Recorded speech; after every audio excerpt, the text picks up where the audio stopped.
प्यारे बच्चों, सभी को नमस्कार। और सभी आप पूरी तरह से स्वस्थ होंगे। घर पर आप पूरी तरह से मन लगाकर पढ़ाई कर रहे होंगे।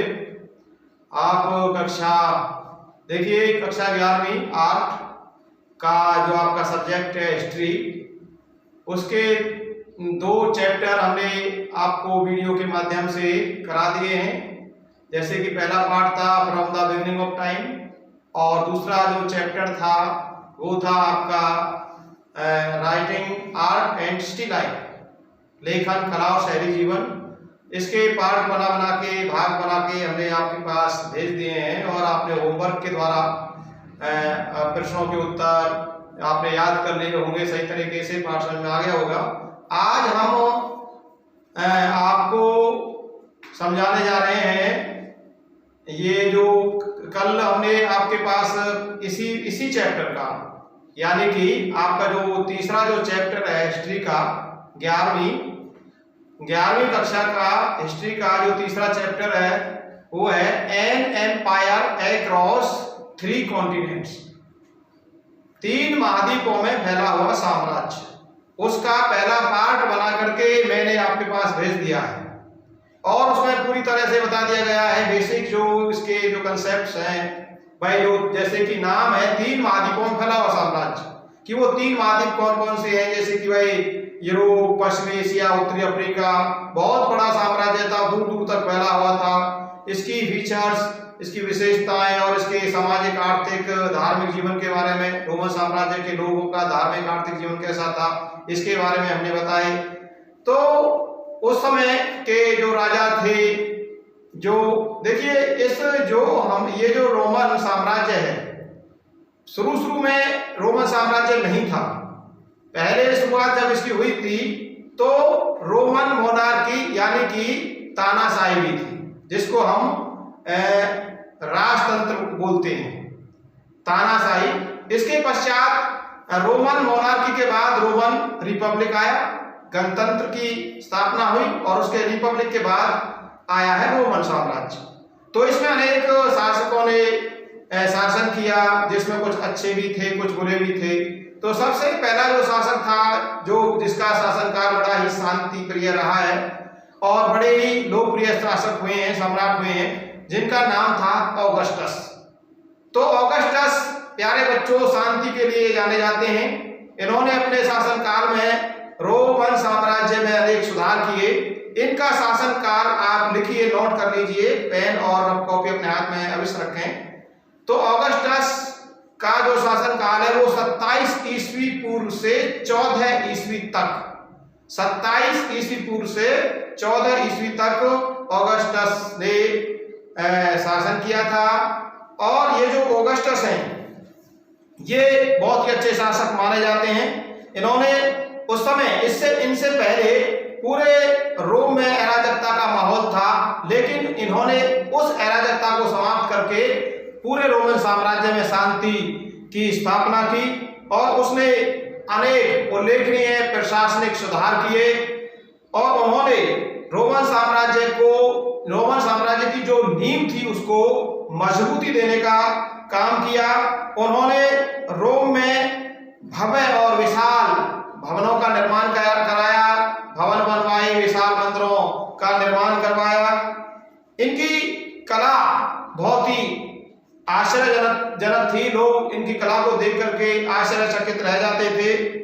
तो इन्होंने रोमन साहित्य का जो लिटरेचर था, रोमन लिटरेचर था, उसमें भी बड़ा विकास किया था। वो कला भी अद्वितीय थी। उनके जो उस काल के जो रचनाकार थे ऑगस्टस के शासनकाल में, जैसे वर्जिल है, लिवी है, होरस है, इनके शासनकाल में ये जो रचनाएं थी वो अद्भुत थी, जिनको पढ़कर के लोगों में जागृति आई। तो इस तरह से ऑगस्टस के शासनकाल में पूरे रोमन साम्राज्य के अंदर शांति व्यवस्था रही है। और रोमन साम्राज्य का जो शासक था ऑगस्टस, उसके सेनेट के साथ भी बहुत ही मधुर संबंध रहे, अच्छे संबंध रहे हैं। सेनेट एक प्रकार से संस्था थी, जैसे कि हमारे आजकल लोकसभा होती है, इसी तरह से एक जैसे संसद होती है, लोकसभा और राज्यसभा, दोनों संसद के पार्ट प्रकार से सभा होती थी संसद की तरह, जैसे हमारे यहाँ संसद है ऐसे ही सेनेट एक संस्था या एक सभा हुआ करती थी। ऑगस्टस एक विवेकशील राजनीतिज्ञ थे। राज्य की वास्तविक शक्तियां हालांकि ऑगस्टस के हाथों में थी, लेकिन फिर भी उन्होंने अपने आप को निरंकुश शासक नहीं माना, निरंकुश शासक घोषित नहीं किया। और हालांकि पूरी शक्तियां ऑगस्टस के हाथों में थी, लेकिन फिर भी वो सेनेट के जो सदस्य होते थे उनसे सलाह मशवरा करके ही कोई कानून या नियम रोम के अंदर लागू किया करते थे। तो इन्होंने प्रिंसेप्स यानी कि जो प्रथम नागरिक अपने आप को जरूर कहा, प्रिंसेप जिसको बोलते हैं। तो इस तरह से इन्होंने अपनी इच्छा से कार्य नहीं किया, सेनेट की मदद ली, सेना को शक्तिशाली बनाया। और इन्होंने हालांकि जो सेनेट के सदस्य थे उनकी संख्या जरूर कम कर दी। पहले कभी जैसे 1000 हुआ करते थे तो अब उनकी संख्या घटा करके 600 कर दी। तो इस तरह से ऑगस्टस के शासनकाल में सैन्य सुधार हुआ, अपनी सेना को शक्तिशाली बनाने का इन्होंने काम किया। इसके प्रांतीय जो प्रशासन है, प्रोविंशियल जो एडमिनिस्ट्रेशन है, उसमें भी अनेक सुधार किए ऑगस्टस ने। और इन्होंने जो भ्रष्टाचार जो फैला हुआ था प्रांत के अंदर, उस भ्रष्टाचार को इन्होंने समाप्त किया। और जो प्रांतीय गवर्नर जो थे उनका कार्यकाल 1 वर्ष से बढ़ा करके इन्होंने 3 वर्ष का कर दिया। और उसने जो प्रांत के जो गवर्नर होते थे, जो राज्यपाल होते थे, उनकी नियुक्ति केवल हालांकि ऑगस्टस ही करता था, लेकिन जो प्रांत के जो गवर्नर होते थे उनकी नियुक्ति केवल उन्हीं व्यक्तियों की जाती थी जो ईमानदार होते थे, जो मेहनती होते थे, जो योग्य होते थे। तो इस तरह से प्रांतीय और जो गवर्नर अपना कर्तव्य ईमानदारी से नहीं निभाते थे तो उनको पद से हटा दिया जाता था।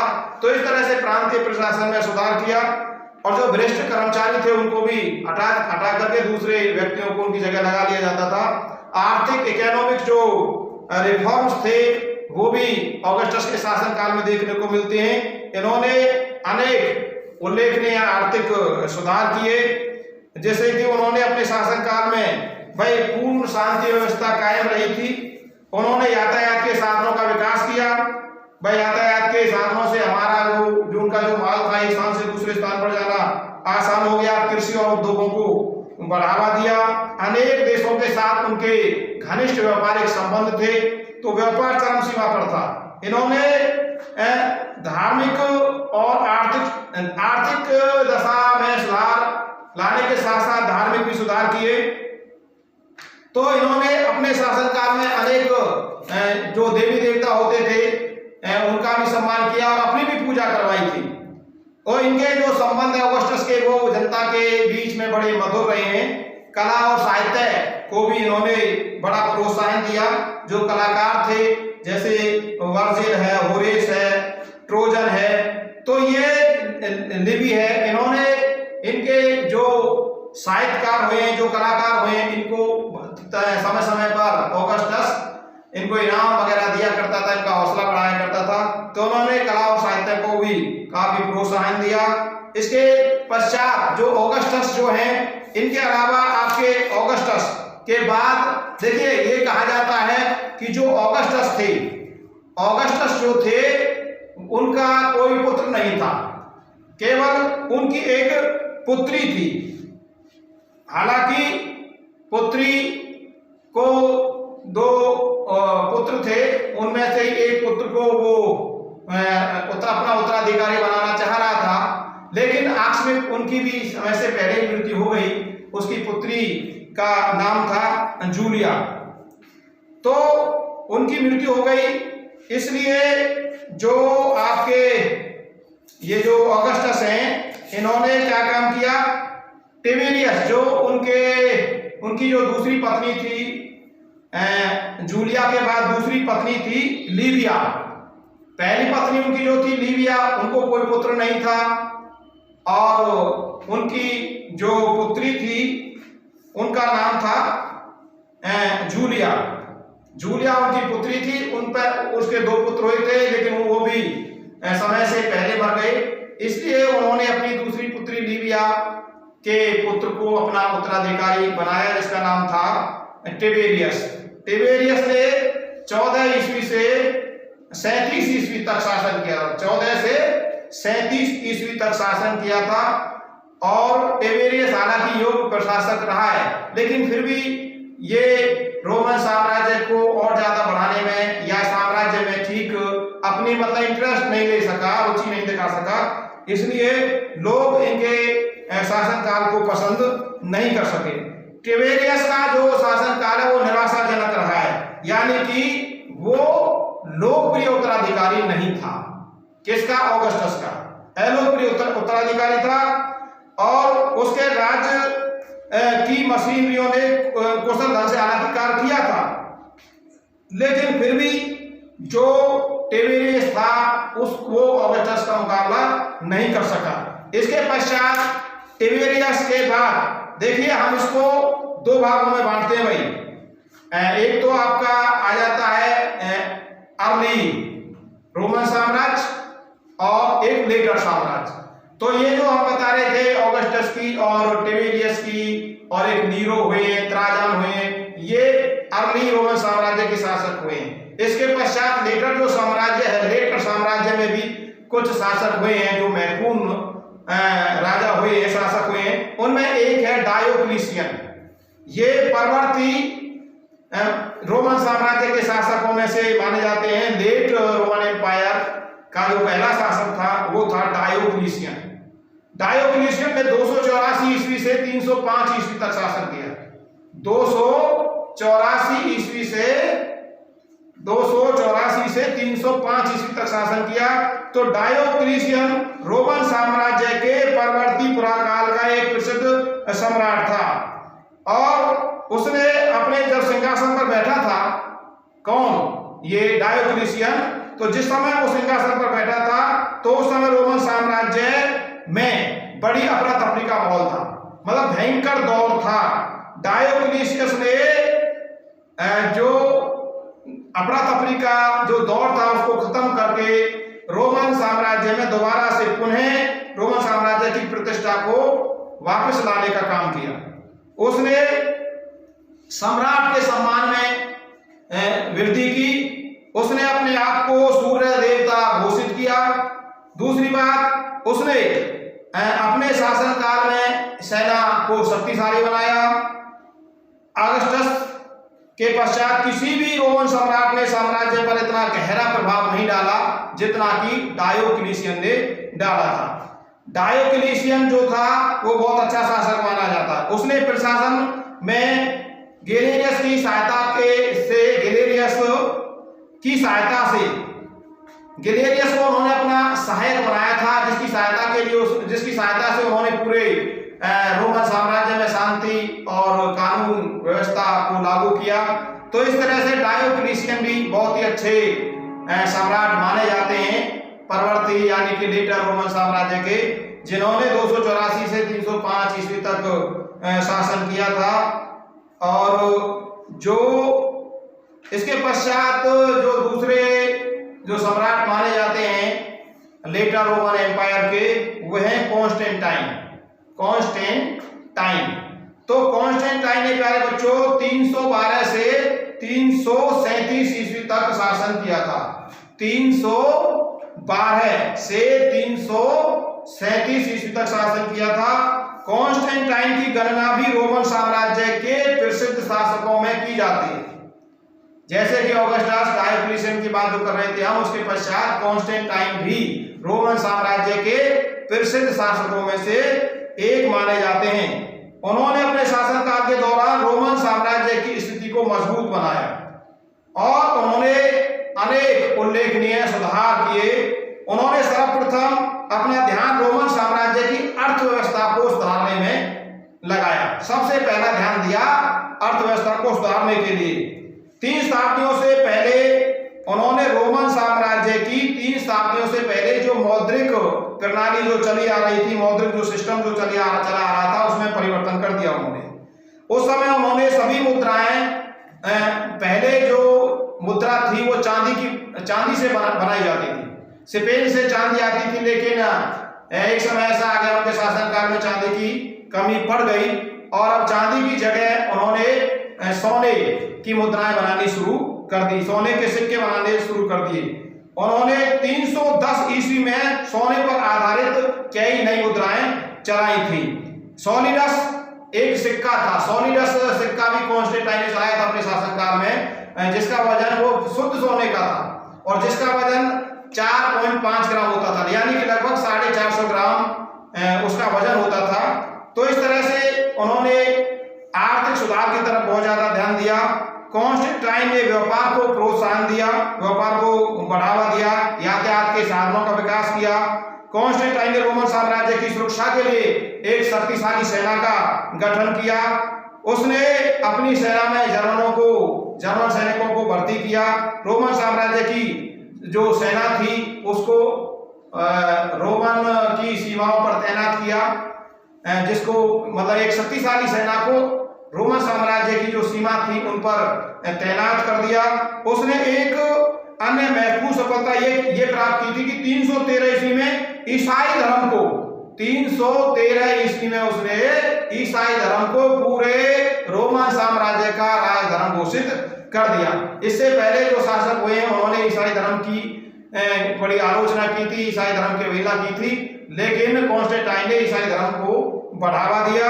इसके पश्चात कॉन्स्टेंटाइन ने ईसाई धर्म के विकास के लिए मतलब धन की भी सहायता की थी और आर्थिक सहायता दी।